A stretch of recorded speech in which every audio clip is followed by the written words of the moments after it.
Everyone, welcome to this creative conversation. My name is Laura Khalil. I am so thrilled to be with you today. We're going to discuss a very interesting topic today around how to scale a business when you actually want to stay pretty small. If you are new to these creative conversations, we bring on luminaries in the fields of design, innovation, art, marketing to really help us be successful. I want to start by introducing myself, and then I'll introduce our guest. As I said, my name is Laura Khalil, and I'm really focused on helping creatives and consultants build thriving businesses, become highly referable, and really make the next 12 months of your year more profitable than they already are, without working like a dog, because I'm adamantly anti-hustle. I'm feeling really fulfilled and excited about what you bring to the world. And having said that, I am super excited to introduce you to our guest today. This is Hien. He is the Chief Prophecy Fulfiller at Huckfinch. I mean, I just want to say, Hien, I just love it. He is a branding and, okay, back up. Huckfinch is a branding and webflow development studio that is on a mission to make the internet a prettier place to be, one website at a time. Now, in addition to running Huckfinch, Hien also hosts both the Life on Brand podcast, which shares lessons on how change makers and rule breakers live life on their own terms, as well as the YouTube show Bourbon and Brand. I'm going to try to get on that show, Hien, because I just want to have, like an old fashioned with you, where he geeks out on all things brand while sipping away with America's only native spirit. He also gives talks and conducts workshops for the Lean Startup Conference, Zing Train, the American Medical Association, the American Institute of Graphic Arts, just to name a few. Hien, welcome to this creative conversation. Yeah, thanks for having me, and thanks for calling me a luminary. That's pretty cool. I've never had that thrown at me. I love that. So we got to chatting, and one of the things that really came up for me in our conversation is how you have grown Huckfinch, but without having to do what a lot of people who are smaller businesses fear doing, which is, oh my gosh, I have to hire tons of people. I have to blow this thing up into a huge company, and I don't necessarily want to do that. So can you tell us a little bit about how Huckfinch began and how you have been able to evolve and grow this firm into something without having to grow tons of people? Yeah. So it's worth mentioning that, as you said, like we do branding and web development through Webflow, but neither Matt nor I are what you would consider classically trained designers. We didn't go to school for this. I actually have a business background. I worked as a hospital administrator, and Matt and I met at a healthcare consultancy. So Wow. What we do is we combine, obviously our business background and the ability to do project management and think just strategically, and then combine it with that design and creative part, so that form and function come together to actually solve business problems. Because our thought is that if it doesn't do that, then it's just an art project. And I share that because when we were at Wait, can you repeat that again, Hien? You said if my business doesn't do that, it's just an art project. Can you say that one more time? Sure. Yeah. So if the work that we're doing, the design, if it's not helping a business solve a problem, then it just ends up being an art project. It's just looks pretty, but it doesn't help with anything, right? And that's the worst kind of like. I'm not here to make art. I'm here to solve problems. And you know what? This is really, I just want to stop you there, because this is really critical, especially for creatives who are listening right now, and especially our graphic designers, our branding people who are like, sometimes we can get very upset when the client maybe isn't excited by what we've done, or it is not necessarily always matching the business goals. And I've worked, especially when I was working with Intel, I had to manage a design team. And I would say to them, guys, it's not personal if they don't like the artwork. It means that we have to help make it something that fits better with what the client wants, not just what I want to look pretty. This is like really critical. I think a lot of artists don't get this. Yeah, it's hard. Like you said, like we can take it personally because, you know, you spend the time to design things, like you make logos or brand identity, and it comes back that the client it doesn't fit what they need. Right. And if that happens, it's probably because when, you know, you're going through the discovery process or whatever, like you didn't hear what they wanted you to hear, or you didn't Yeah. tease it out to really figure out what exactly they're looking for. And then being able to vice versa, when you share it to them, being able to share why you did things a certain way and how it Mm-hmm. connects back to either a pain point or a goal or an objective, so they can clearly see. Because, you know, I think a lot of people, when we work with a lot of customers, they'll say like, oh, we're not designers, but everyone, I think, like, we're not artists, but everyone's an art critic kind of thing. So like, Right. so you basically have to take that art critic out of them so they can understand, oh, like I'm not criticizing art. I'm here to like see what you did based on what I gave you and how it's helping my business. So then it's much easier for them to buy in on it. Because then if they, you know, criticize it or critique it, then essentially you can come back and say like, well, I built this on kind of like what you told me. So we either need to go back to the drawing board, or I Right. didn't hear it right, or what's missing here. So it starts to Exactly. get closer and closer to what they're looking for. Exactly. And I like that you say, you know, a lot of times we'll see this stuff. There's like, you know, on TikTok, or there's jokes. We've all seen them where like the client will ask for something, but they don't have the like language to know really how to ask for what they want. And so like they'll be like, I just want it to be more. And you're like, but what is more what? Or I need it to be more colors. And they'll be like, no, that's not what I meant. And I think this is reminding me of that, because it is really incumbent upon us as the creatives to help language what they're feeling and wanting and desiring, and help them find the language so that we can express that within the creative that we're coming up with. It's not, sometimes I think as creatives, we assume we give the client too much leeway without asking Mm-hmm. more questions to make sure we really understand what they need, because they don't necessarily know how to say it.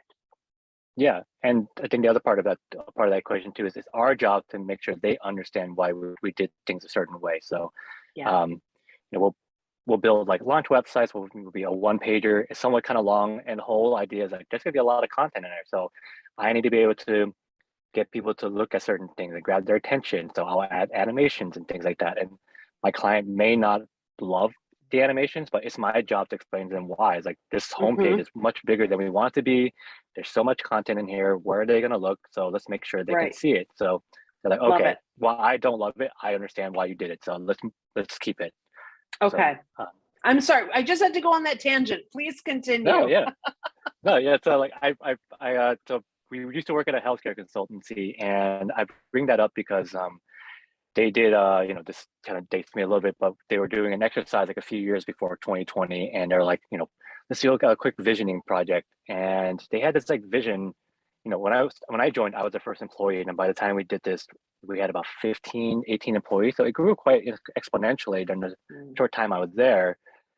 But then they did this project. They were like, okay, in 2020, we want to have 50 employees. And both Matt and I, my business partner, we kind of looked at each other like, why though? Like, why is this a measure of success for you? Like what if you hit 49 or 48? Like, is it not successful? And this was kind of around the time the lean startup really becoming a thing. It was really picking up traction. And if you're familiar with the book and the principles there, you know, they touch on things called vanity metrics.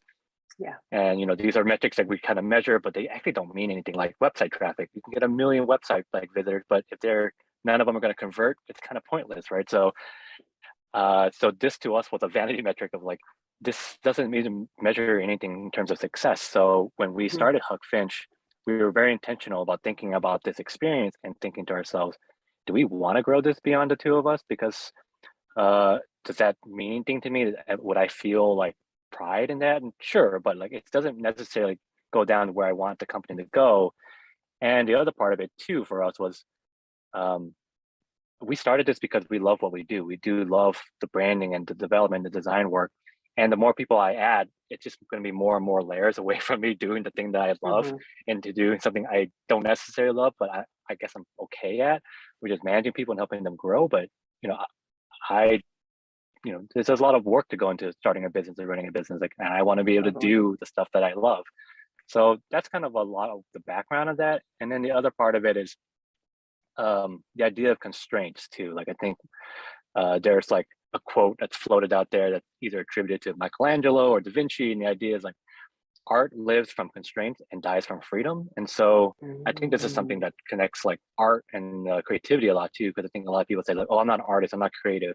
And there's a book out there, I think it's called like Everybody is an Artist or something like that. And they kind of explain that, you know, when you're just asked to like draw something, people will freak out because they don't know what to draw. But if you Right. tell them to like draw a circle, we're going to draw a cat. The first thing you're going to do is you're going to like draw this little circle, turn that into a cat. And most people can figure out how to do that. They're like, oh, this is the body or this is the face.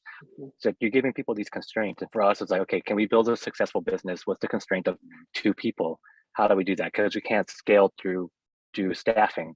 And so that allowed us to like really kind of think about it, the studio in a slightly different way, because now we're not, you know, we're not pushing ourselves down the more traditional path of like growing this. So then that allowed us to move away from other things that are more traditional. So we like to be the unstudio studio, I guess. What I love about this is that and I love that quote, art lives from constraints and dies from freedom. What I love about this is that means there's a lot you say no to in the studio. There's a lot that you say, we're not, right? I mean, tell us about that. What have you decided you guys we don't do?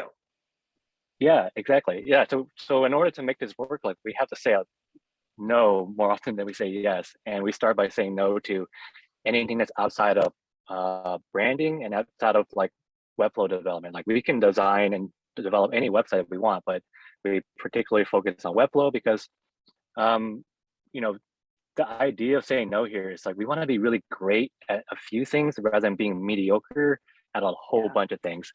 And this connects to 2 things actually. Like the creative director at 100 Monkeys, Eli Altman, he wrote in one of his books that you don't want to be the Cheesecake Factory because as a designer, like the endless menu of choices. Yeah, exactly. Like I think we are somehow bred to believe that like that if I can touch so many more things, I'm more valuable.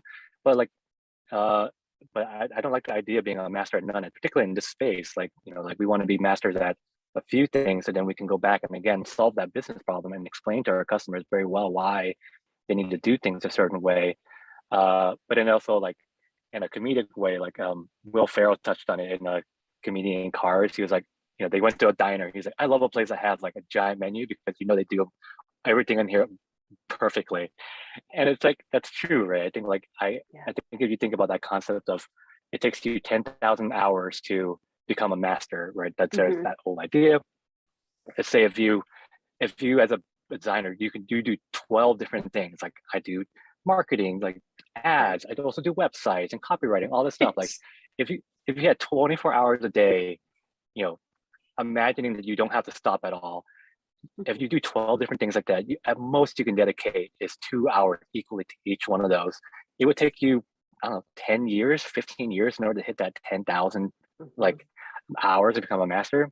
I had 2 things. So using the same idea, like I would accomplish this master idea in less than 3, right? So we say no to a lot. So we say no to certain types of websites. It has to be Webflow. We say no to certain types of customers. They have to be SaaS. They have to be at a certain stage between, you know, they just had their seed funding up to maybe their Series B, because we can help solve those problems. So from a service base, that allows us to do these particular things, but then that also again adds that constraint of, okay, we can't serve anybody pre-seed and how we like do this. So how can we help them? Because, you know, we still want to be able to ensure everybody can have a brand that they're proud of and happy with. Like that's still a foundational driver for us. Like money shouldn't preclude you from having a brand that you're happy with and proud of. So what do you do with clients or prospective clients who are pre-seed funding? Do you refer them out? Do you do some other type of work with them? What's your strategy with that? Yeah, so that's a great question. So as I said, we do branding and web development. We don't do copywriting. We don't do marketing. We don't do ads. So our goal is to build a network of people who we're really happy with. We're really excited to even talk to. You have that energy and that vibe, and we feel more good about connecting our potential clients with them. to work with. So then that helps in our specific projects. Mhm. For those who are outside of us, fortunately, that a lot of these early stage startups, they can get grant money that we, we'll do lower rate like projects with them through Awesome. the grants. They're more streamlined because then we can't do our typical 100% of how we do our work. Right. Like here's our streamlined version of it. So it makes sense they still get a great product at the end of the day. It still makes sense for us financially. And then for like But you're not nonprofits, killing for example, yourself right? on these types of projects because they're not as financially viable as the larger scale, more custom work that you do. Yeah, exactly. Like, and we be very choosy about it. And the other part about it too is that we are very mindful that, like, especially as a startup, like you don't have a lot of runway. So, Yeah. And where you are in the stage of your business, like it's not critically important to have the best looking brand. Your job is to validate your product in the market. So, as long as you just have a logo and a name, you can update that later on. So Yep. we'll tell That them is go to so Fiverr. Yeah, whatever wow. works. Seriously, like I hope people are hearing this because there are so many micro businesses who will spend so much time on their logo. They will spend so much time on things that ultimately, or even the name of the company, which ultimately it doesn't, in my opinion, doesn't really matter. Like it matters that your site not look like trash, but it also matters to your point that you actually have a product or service that the market wants and needs and is showing interest in buying. Otherwise, you can have the prettiest website in the world, you can have the most gorgeous logo, but it's tumbleweeds, right? When it comes to actually acquiring customers because nobody wants the product. Yeah, exactly. Yeah, and for me, like the last thing I want to do is like put a put one of my brands out of business by creating them a great brand because Right. it obviously not good for them, but it's not good for me either because then I can't put it on my portfolio and be like, hey, check out this Exactly. awesome brand I did. They go to their website and it's not connected anymore. It's like GoDaddy.com is this Yeah, website is available. Right, exactly. yeah, Um, there I really, really love this idea of constricting what you do. I talk about it a lot with clients in the way we discuss what's called a red velvet rope policy, which is a way of saying more about personality traits. Who gets behind my red velvet rope? Like who gets into like Laura's club as a client? What are their traits? What are their characteristics? And who doesn't? Because a lot of people are very scared to say no. They're very scared to go narrower. But there's this interesting paradox that like the more narrow you go, the more opportunities actually come to you because you become known for that one thing or that two things that you are really, really good at, rather than just being the marketer who does 100 different things for anyone who needs it at any point. I love it, Hien. It's yeah, amazing. yeah. And I think that's we see that totally in our line of work because when we do get the word of mouth referrals, a lot of the times these prospective clients, they'll say like, hey, we were told we should talk to you guys. It sounds like you guys have a really interesting or unique way of doing branding or Mm, website. Like that's always like something that comes up. They're like, oh yeah, they're very different. They do things totally different than what you see. Because a lot of time, like we hear horror stories from our clients of working with other web developers or marketers and have just horrendous times. They have just this terrible experience. They don't get anything that they want. And then the first thing that our customers tell them like, you should work with Huckfinch. They don't do anything like that. It's not how they work at all. wow. So it's kind of a nice way. And we don't even have to even try to prove it or explain our process of how we do things differently. We'll show them, and we can have our own little red rope, velvet rope experience Yeah. too, where we do what we essentially is called a joyride, particularly for websites, because websites they're such huge things, right? And then for us, it's like one, we can't commit to a shitty client because that would be Right. terrible for us. And Right. then two, You'll like, hate doing the work. yeah, we'll hate it. We need to know if we want to build this website or need to build it and exactly what they want to build because we can give you a quote like a lot of like places will right off the bat, like, oh, we'll charge you, this is how much it's going to cost, but I don't have the full scope of what this website is going to be. I don't need scope creep. That's the worst thing that you can get as a designer. Exactly. So we run them through what we call a joyride. We really figure out what the website is going to be, what it's going to look like. for a small price, which then flows into the actual website project. And if we want to work with them, we'll give them a scope of work. And if not, we'll say, hey, you have the homepage wireframe, you have all this stuff. We think Yeah. we can't do this until this time. If that's too late for you, here are some people you can work with instead, because Mhm. you know, so at least I they love have that. everything they need. So that's how So, we go about doing it. Hien, the joyride is a paid activity. It is. That's very smart. That's Yeah. incredibly smart. Um, and it goes to another point we'll just mention is that a lot of people will do, in my opinion, and you guys, you know this, never do strategy work for free. But a lot of Never. people will try to win the client by, and especially a lot of really big agencies will try to woo the client by, doing a lot on the back of interns, on the back of really cheap and overworked labor. And it's a recipe for disaster and burnout. And so I'm so glad that you guys actually do charge for that. It's really, and also people value it more when they pay Yeah, for it. exactly. Yeah, people will value it more. And I think that if you're doing it for free, then you haven't done a good enough job to be able to explain or show to Mhm. your potential clients why they should be paying for it and how it, connects to the bigger picture. Like for us, like it's simple to explain by saying, I don't want to overcharge you for a website and I don't want to be underpaid for my work. Right. That's very straightforward.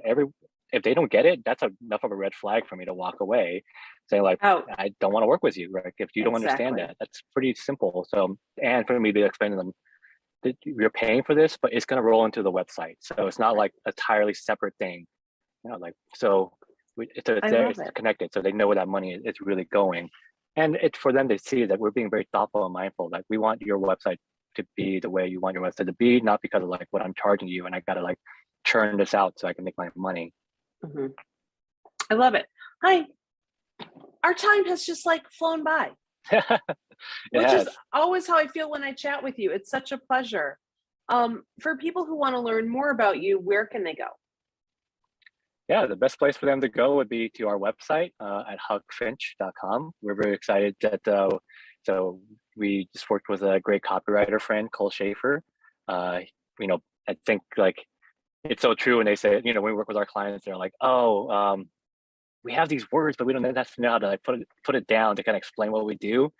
It's true for us as well. Like that's so Yeah. like it's such an intimate thing, and we're so close to it. So we're like, you know what, let's hire a copywriter, and hired Cole, and he did a really great job of putting into words how we want the experience to be of interacting with Huck Finch between the two guys. And I it, love it. reading that website, you should get a good sense of like these guys aren't going to be the types that are going to be wearing suits and ties. Right. You're doing things differently, and that's what makes you stand out. I want to thank you so much for joining us for this creative conversation. For those who are listening who have additional questions, get in touch with Hien, leave a comment below this video, and thank you so much for being with us today.